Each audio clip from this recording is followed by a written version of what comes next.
Hello everyone, welcome to unstoppable. UGC NET December 2025 examination और UGC NET की जो dark reality है, आज उसके ऊपर हम बातचीत करेंगे। गाइस, जैसा कि आप सभी को पता है कि यूजीसी नेट में तीन चीज़ें इंक्लूड की गई। जेआरएफ है आपका, असिस्टेंट प्रोफेसर यानी कि नेट, और उसके बाद पीएचडी। डार्क रियलिटी क्या है उसके ऊपर हम फोकस करेंगे और मैं आपको समझाने की कोशिश करूँगा कि अगर आपका प्रिपरेशंस बहुत बढ़िया नहीं चल रहा है और आप इसको लाइटली ले रहे हो, तो फिर आपको हाथ में मिलेगा सिर्फ और सिर्फ एक लॉलीपॉप और इसके अलावा कुछ नहीं।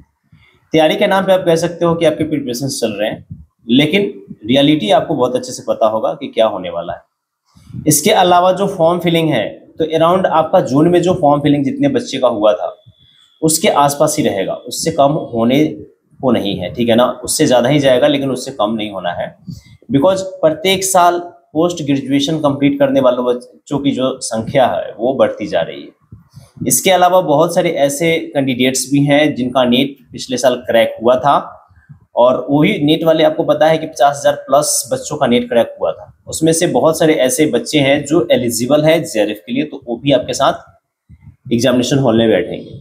अब आपके माइंड में आ रहा होगा कि सर आपने बोला था डार्क रियलिटी क्या है, वो बताओ।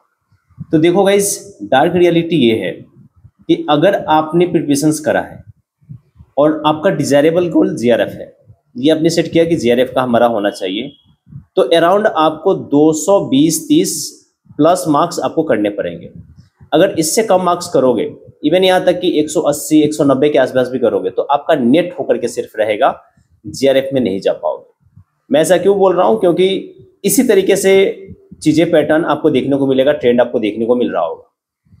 इसके अलावा जो यूजीसी नेट ने जो एक काम किया है, या एनटीए ने जो एक काम किया है कि भाई पीएचडी को इसमें इंक्लूड कर देना। पीएचडी को इंक्लूड होने से कट ऑफ जो है वो काफी ज्यादा इंक्रीज कर जा रहा है, और इंक्रीज करने की वजह से अब क्या हो रहा है कि अब आपका पीएचडी वाला कट ऑफ ज्यादा जा रहा है, नेट वाला कट ऑफ ज्यादा जा रहा है। और पीएचडी का जब कट ऑफ आप देखोगे, जेआरएफ का कट ऑफ ज्यादा जा रहा है, पीएचडी वाला कट ऑफ आप देखोगे तो ये अराउंड 160-170 के आसपास जा रहा है। पहले 170 पे आपका नेट हो जाता था, अब 160-170 पे आपका सिर्फ पीएचडी हो रहा है। ये है डार्क रियलिटी कि अगर आपने मेहनत लाइटली किया है, बहुत ज्यादा मेहनत अच्छे से नहीं कर रहे, तो नाम के लिए आपको रिजल्ट तो दिया जाएगा लेकिन वो किसी काम का नहीं रहेगा। क्योंकि इंडिया में आप देखोगे तो उतने भी यूनिवर्सिटीज अवेलेबल नहीं है जहां पे आप जा करके पीएचडी प्रोग्राम के लिए एनरोलमेंट ले पाओ। बहुत ज़्यादा नहीं है, नंबर ऑफ सीट्स भी बहुत कम है। और इसमें भी जो अब मैं बोलने जा रहा हूं वो ज़रा ध्यान से सुनना, इसमें भी बहुत सारे यूनिवर्सिटीज और कॉलेज में सेटिंग के माध्यम से पीएचडी में एडमिशन्स होते हैं। और ये काफ़ी मैं रिस्पॉन्सिबिलिटी के साथ बोल रहा हूं कि भाई ऐसा है। बड़े बड़े इंडिया के जितने भी यूनिवर्सिटीज हैं, मैं नाम एक का भी नहीं लूंगा, लेकिन जितने भी बड़े बड़े यूनिवर्सिटीज हैं इंडिया के अंदर, अगर सेंट्रल लेवल यूनिवर्सिटीज में अगर आपको जाना है तो स्टडी के साथ साथ, पढ़ाई के साथ साथ आपको थर्ड वे का भी इस्तेमाल करना पड़ेगा। यानी कि आपके सोर्स भी बढ़िया होने चाहिए, आपके पॉकेट में मनी भी होने चाहिए, तब जाके कहीं ना कहीं आप पीएचडी में करवा पाओ। ठीक है, तो ये एक दरवाजा जो है, जैसे कि 1 लाख प्लस बच्चों का रिजल्ट मिलता है पीएचडी में, अगर आप डेटा सही रूप से उठा के देखोगे तो उसमें से मैक्सिमम 100 बच्चों का ही एडमिशन होता होगा, उससे ज्यादा का नहीं होता है। 100 भी मैंने शायद बहुत बोल दिया, 100 बच्चों का भी एडमिशन नहीं होता। क्योंकि नेट अगर आप क्वालिफाई करते हो तो नेट वाले में देखो तो तकरीबन 50,000 विद्यार्थी नेट क्वालिफाई करते हैं। और दुर्भाग्य की बात यह है हमारे देश में कि इतने ज्यादा बच्चों का नेट क्वालिफाई करने के बाद भी ये कहीं लग नहीं पाते हैं। आपको लगता होगा कि हम नेट क्वालिफाई कर लेंगे तो फिर हम असिस्टेंट प्रोफेसर में लग जाएंगे, आपका पीएचडी में एनरोलमेंट हो जाएगा। ये सिर्फ दिखाने के लिए है, ग्राउंड रियलिटी जो है वो कुछ और है, ये होगा नहीं। तो आपके लिए सिर्फ और सिर्फ एक ही दरवाजा बचता है, वो है जीआरएफ का। अगर आप जीआरएफ तोड़ना चाहते हो, फोड़ना चाहते हो, तो आपको कमर तोड़ मेहनत करनी पड़ेगी, नंबर 1। नंबर 2 कि आपको हर एक यूनिट पे, हर एक टॉपिक पे एक्सपर्टीज लेवल का नॉलेज चाहिए होगा, चाहे वो आपका पेपर 1 हो या पेपर 2। दोनों पेपर में 10-10 यूनिट्स है, 10-10 यूनिट्स दिए गए हैं आयोग के द्वारा। वो सारे 10 यूनिट से आपके क्वेश्चन बहुत अच्छे खासे बनते हैं। पेपर 1 की अगर मैं बात करूं तो प्रत्येक यूनिट से 5 क्वेश्चंस बनाते हैं और टोटल 50 क्वेश्चंस और हैंडेड मार्क से देते हैं। निगेटिव मार्किंग ना होने के बावजूद भी बच्चे बहुत अच्छा खासा स्कोर नहीं करते। अगर मान लो कि आयोग का कभी दिमाग खराब हो जाए और वो निगेटिव मार्किंग इंक्लूड कर दे तो बहुत सारे बच्चों का मार्क्स जो होगा वो माइनस में जाएगा। ठीक है, तो जब तक ये सुविधाएं मिल रही है ना सरकार की तरफ से कि निगेटिव मार्किंग नहीं है, इसी बीच में आपको अपना कैरियर सेट कर लेना है। अब आपके माइंड में आ रहा हो कि सर आप तो जैसे बता रहे हो वैसे तो हमें इसका प्रिपरेशन से छोड़ देना चाहिए, लेकिन वैसे छोड़ने की जरूरत नहीं है। मैं ऐसा क्यों बोल रहा हूं वो जरा समझो। अगर आप जेआरएफ के लिए फाइट करोगे तो जेआरएफ आपका हो जाएगा अगर आप एलिजिबल हो तो, लेकिन फाइटर बनना पड़ेगा, मेहनत आपको करनी पड़ेगी। अगर जेआरएफ नहीं भी होता है थोड़ी देर के लिए तो नेट में आपका सिलेक्शन हो जाएगा। और नेट में 2 चीजें हैं, पीएचडी प्लस आपका असिस्टेंट प्रोफेसर, 2 चीजें इंक्लूड किया गया है। तो किसी न किसी एक में तो आपका हो ही जाएगा। ठीक है, जैसे कि पीएचडी वाले में आपका जेआरएफ वाले में 3 चीजें हैं, जेआरएफ हो रहा है, नेट हो रहा है यानी कि असिस्टेंट प्रोफेसर हो रहा है, उसके बाद पीएचडी हो रहा है। नेट वाले में 2 चीजें, एक तो आपका असिस्टेंट प्रोफेसर, दूसरा पीएचडी। तीसरा जो है पीएचडी, ओनली पीएचडी, उसमें कुछ नहीं मिल रहा है।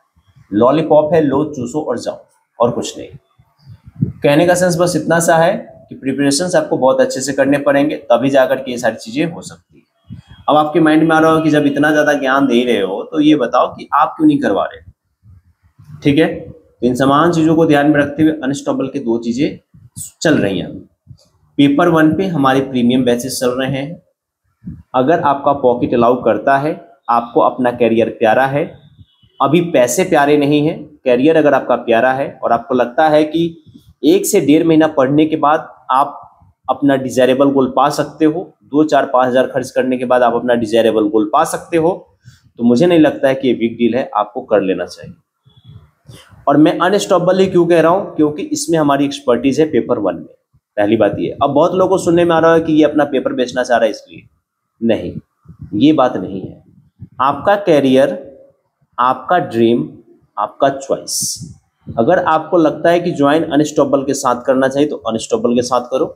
अगर आपको लगता है किसी और इंस्टीट्यूशन के साथ जाना चाहिए तो और इंस्टीट्यूशन के जाओ। आखिरी गोल, आखिरी इनपुट आपका रिजल्ट होना चाहिए, आपका कैरियर होना चाहिए, आपका भविष्य होना चाहिए, आपका फ्यूचर होना चाहिए। और इसको थोड़े थोड़े पैसे को लेकर के ना आप इसको मत जाने दो। 6-6 महीने टाइम निकलते जाएंगे और कब ये 2 साल निकल जाएगा, कब आपका 3 साल निकल जाएगा, कब ये 5 ईयर प्लान में कन्वर्ट हो जाएगा, आपको भी नहीं पता। इसलिए जो मौका मिला है उस मौके पे चौका मारो, छक्का मारो और लाइफ को एक नई दिशा दे दो। अभी आप एग्जामिनेशन डेट को देखोगे तो जो आयोग ने निकाला है 31 दिसंबर से लेकर के 7 जनवरी के बीच में आपके एग्जाम हो जाएंगे क्लोज्ड। यानी कि बहुत ज्यादा डिले हुआ तो फैब के फर्स्ट वीक या सेकेंड वीक में आपके पास रिजल्ट हो जाएगा। जरा सोच के चलो कि फैब और मार्च तक अगर आप फेलोशिप कंप्लीट कर ले रहे हो, जेआरएफ में आपका हो जा रहा है, नेट में हो जा रहा है, तो ये जो आपने 2-4-5 हज़ार रुपये जो खर्च किए हैं या ये जो समय आपने जो लगाए हैं उसका आउटपुट बहुत बड़ा निकल के आएगा। तो इस बात को ध्यान में रखो। अब ऐसे भी नहीं समझ रहे हो तो एक और मैं बात बताता हूँ। दुनिया के या बेस्ट जो सर्वश्रेष्ठ खिलाड़ियों का नाम देखोगे तो उसमें विराट कोहली जी का भी नाम है। विराट कोहली जी अगर कहें कि मैं तो दुनिया का सबसे सर्वश्रेष्ठ खिलाड़ी हूँ, मुझे कोचेस की क्या आवश्यकता है, मुझे नहीं चाहिए कोचेस, लेकिन वो भी कोचेस रखे हुए हैं, अपने मेंटोर को रखे हुए हैं, अपने गाइड को रखे हुए हैं और उनके ऊपर लाखों रुपए खर्च कर रहे हैं। क्यों? क्योंकि उन्हें जाकर के परफॉर्मेंस देना है ग्राउंड लेवल। बच्चे जब टीचिंग में आते हैं या एग्जामिनेशन वगैरह में आते हैं तो वो इस चीज को मिस कर जाते हैं। वो एक तरफ पैसे रखते हैं 2-4-5 हज़ार, उससे ज्यादा नहीं है भाई, उतना रखेंगे, और दूसरी तरफ अपने कैरियर को, और कहेंगे कि भाई हम सेल्फ स्टडी करेंगे, कैरियर मेरा बन जाएगा। क्या हर खिलाड़ी सेल्फ स्टडी से वहां तक नहीं पहुंच सकता है? आप देखते हो ना गली मोहल्ले कुच्चे में कितने लोग, कितने खिलाड़ी हैं, क्या पहुंच पाते हैं? नेशनल क्रिकेटर बन पाते हैं? नहीं बन पाते भाई। इंडियन क्रिकेटर बन पाते? नहीं बन पाते। बनते वही हैं जिनके साथ एक मेंटोर होता है, जिनके टैलेंट को पहचान करके उसमें और ज़्यादा इन्हेंसमेंट कर दिया जाता है, वही बनते हैं, बाकी लोग छट जाते हैं। डिसीजन आपका है, कैरियर आपका है, आप सोचो। अगर पेपर 1 करना है तो मैं सिर्फ और सिर्फ रिकमेंड करूंगा अनस्टॉपेबल, पेपर 1 के लिए ज़्यादा जाता है और हमारी एक्सपर्टीज है इसके ऊपर। वैसे दूसरा ये है कि यूट्यूब चैनल के ऊपर मैं MCQ करवा दूंगा, कुछ कुछ इंपॉर्टेंट टॉपिक यूनिट्स करवा दूंगा, PYQ करवा दूंगा, लेकिन उतना काफ़ी नहीं होगा। आपको डीप में जा करके हर एक यूनिट पे ज्ञान लेना पड़ेगा, क्योंकि 5 क्वेश्चंस आते हैं प्रत्येक यूनिट से, ठीक है। तो डीप आपके पास नॉलेज होना चाहिए। इसके अलावा पेपर सेकेंड पे भी आपको ऐसे ही कोई मेंटोर को हायर करना पड़ेगा, जिसके साथ आपको जाना पड़ेगा।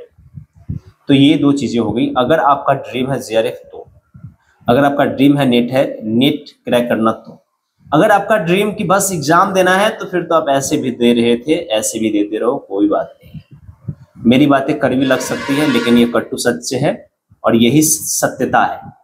इसके अलावा एक जो बहुत बड़ा मेजर अपडेट होने वाला है UGC में, वो ये होने वाला है कि आने वाले वक्त में UGC नेट का एग्जामिनेशन है, तो जो UGC या NTA कंडक्ट करवा रही थी, UGC ही किसी और के अंडर में चला जाए, तो मे भी हो सकता है कि इसके अंदर आपको मेजर चेंजेस देखने को मिले।